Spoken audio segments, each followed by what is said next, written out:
Hello, we're live. Hi, everybody.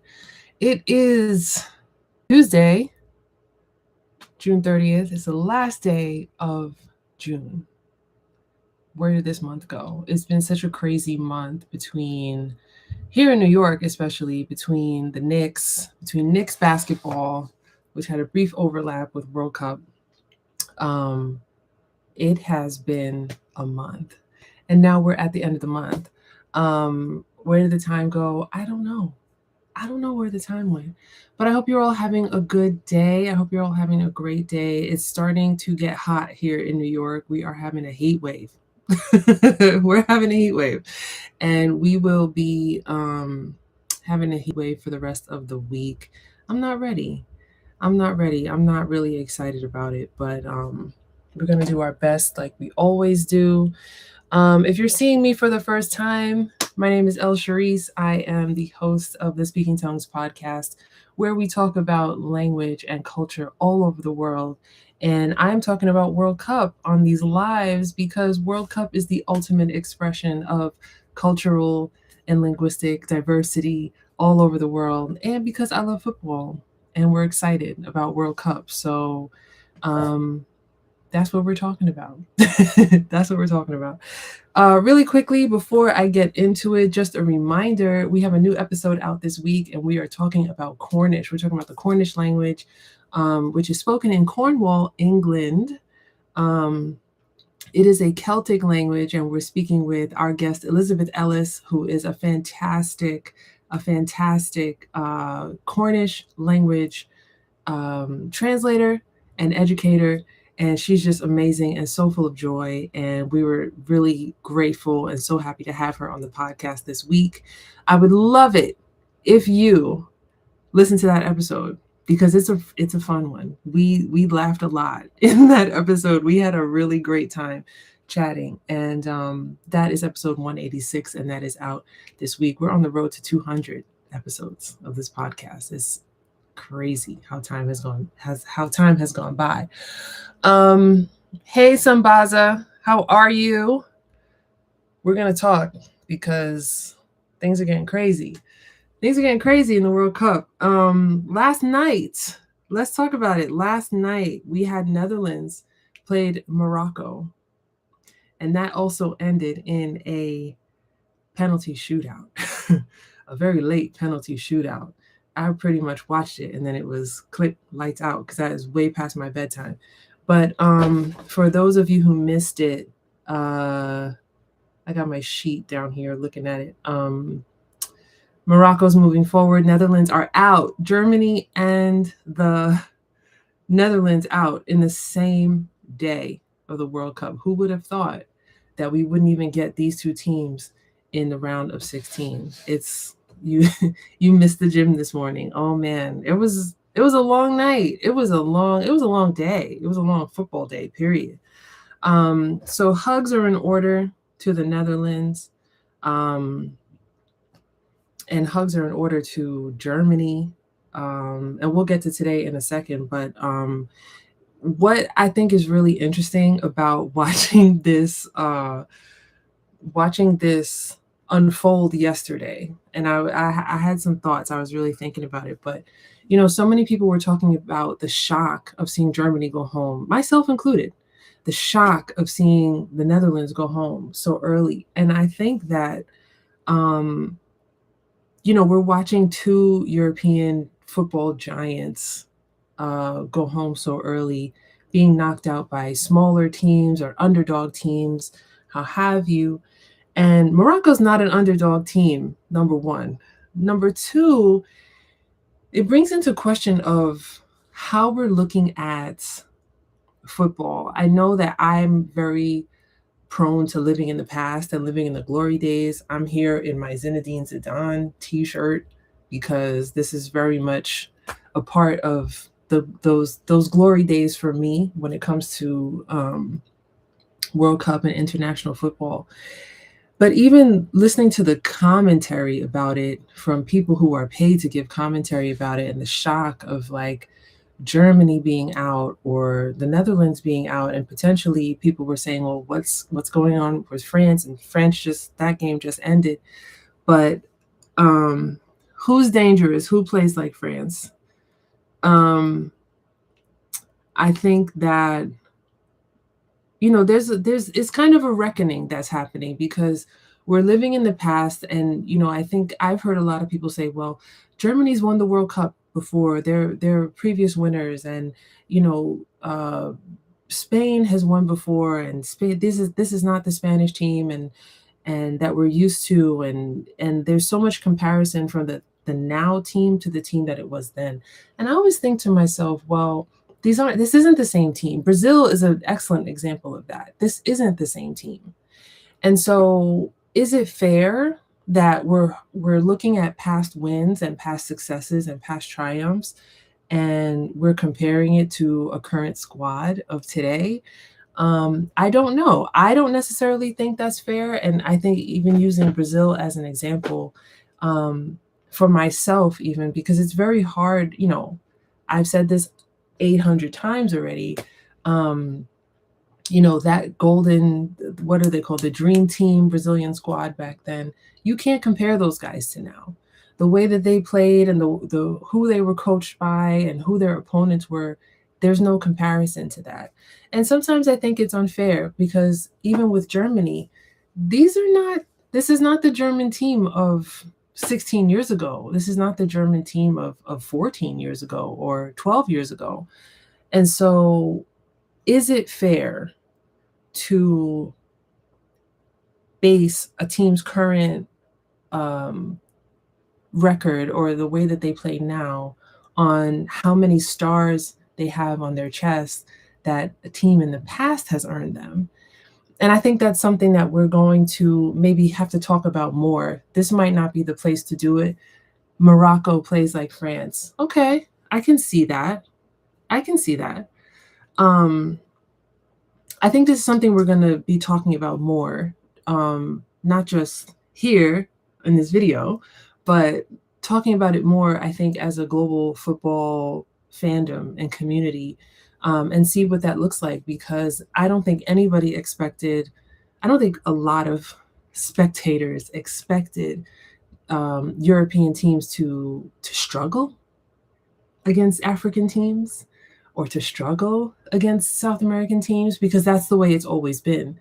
And things are changing. So as a community of football fans, are we ready for that change? Are we ready to see new teams dominating, new squads dominating? Are we ready to shift our Western focused or European focused lens somewhere else?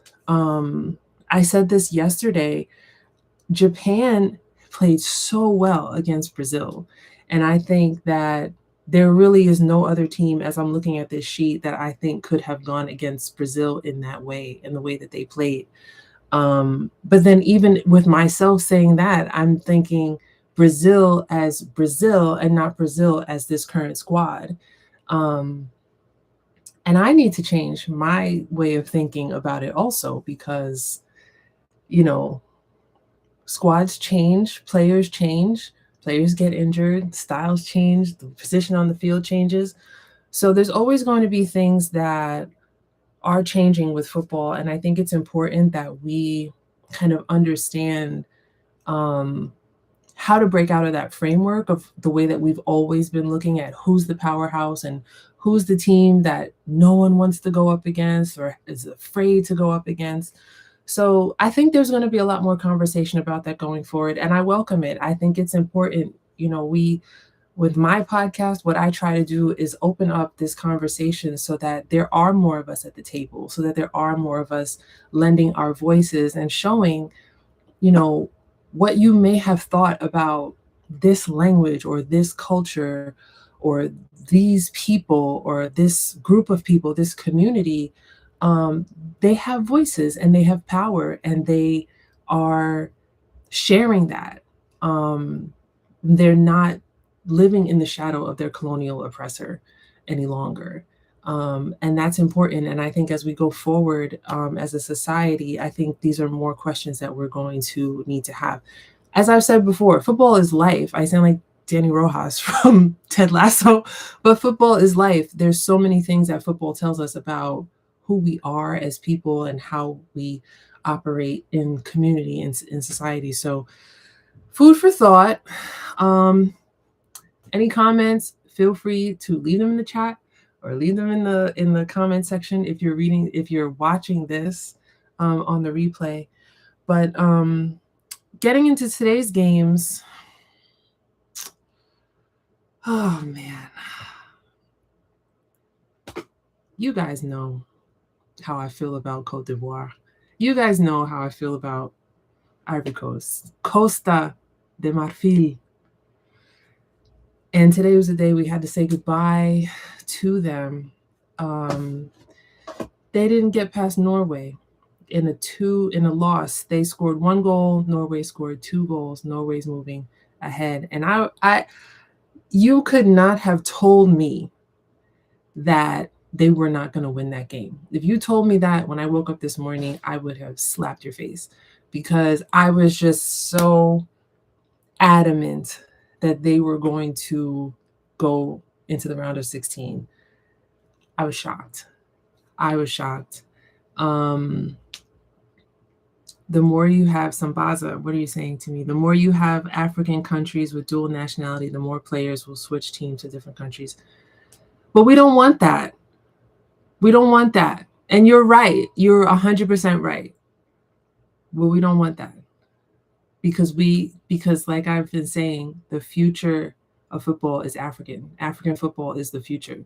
So we need our players who have the African, whatever country you're from, out of 54, because Africa is not a country, it's a continent. We need them playing for those sides as well, because that's how we get to dominate on the global stage.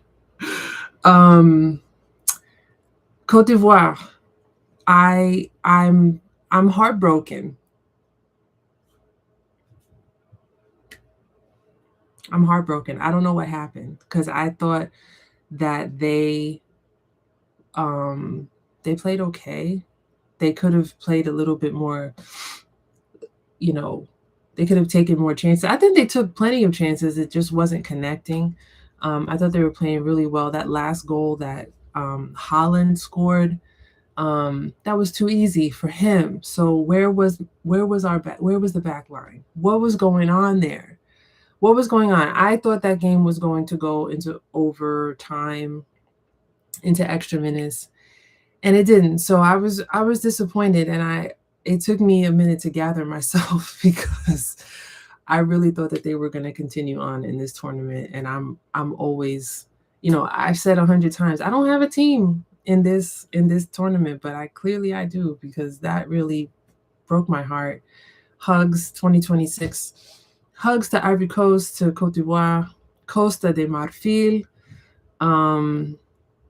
What do you guys think? Do you think that, how do you feel about that game?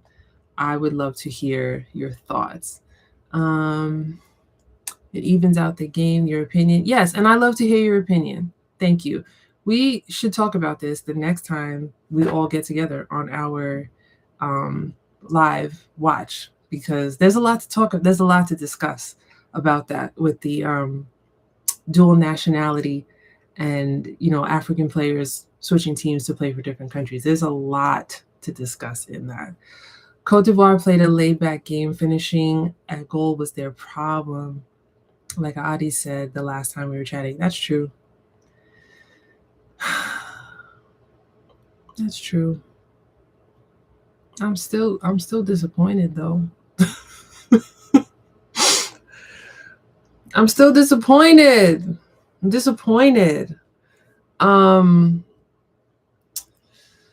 game after that was France-Sweden, and I didn't have a favorite in this game, and that game was played here in our area in New York, in MetLife Stadium.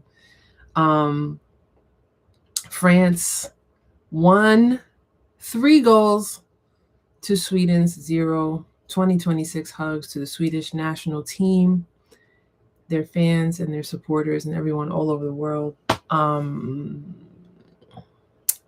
France was looking good. I can't lie. I think France was looking really good, and France was really playing some beautiful football.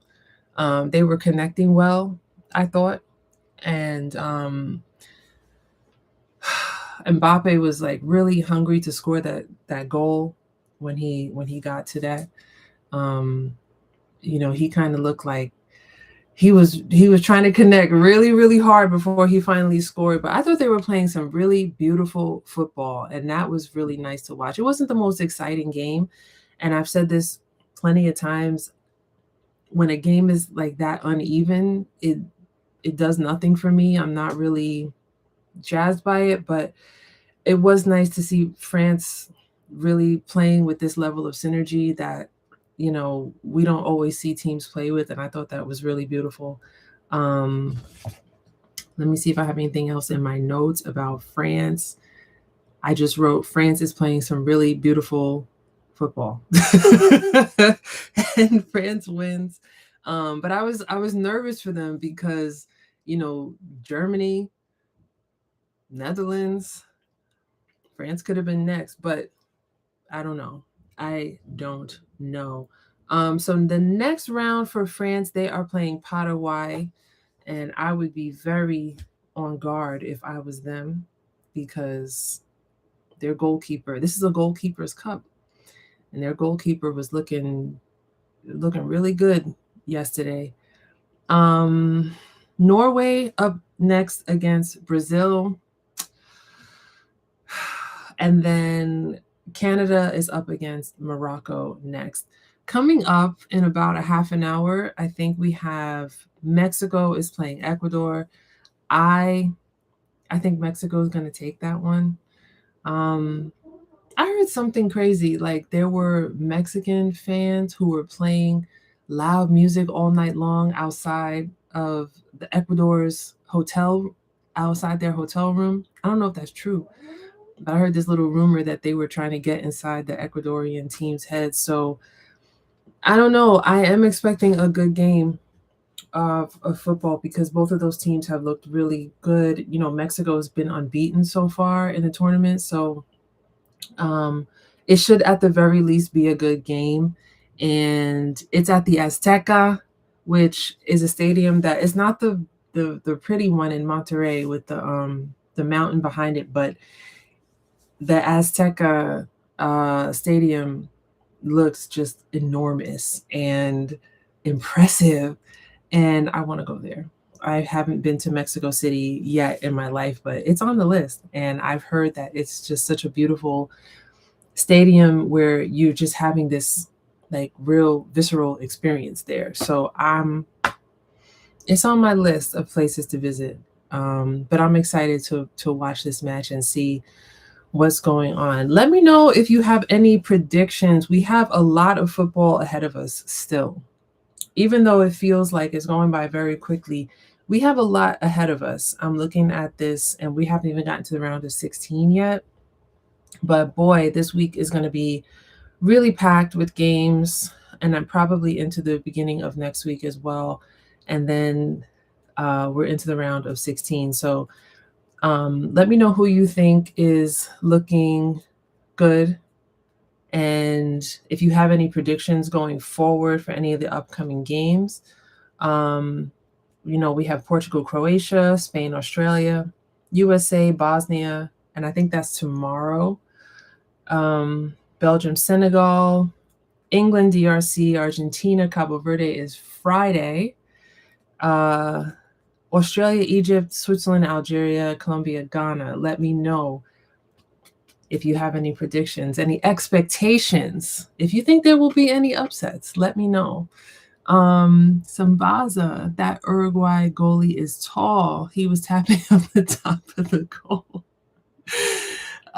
Yes, that rumor is true. I saw that Mexico fans are outside the Ecuador team hotel banging pots and pans and honking cars.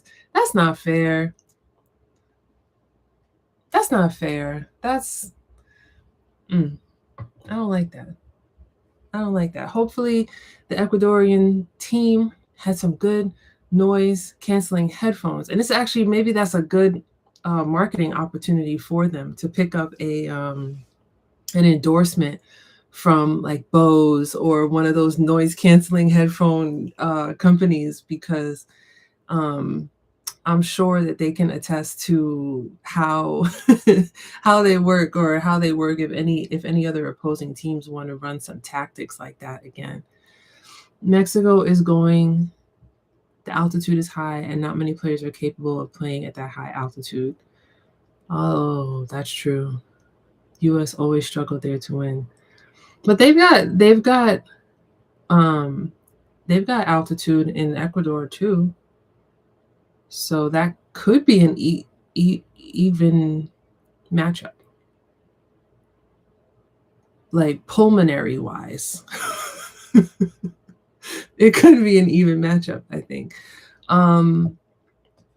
Something I was thinking about, and I'm at 20 minutes, so I'm about to wrap this up, but I just am I'm so still so thrilled with this World Cup, and seeing how many people are connecting with one another all over the world, and how we're all still celebrating our cultural things that make us culturally unique, and things that connect us culturally. I think it's so beautiful.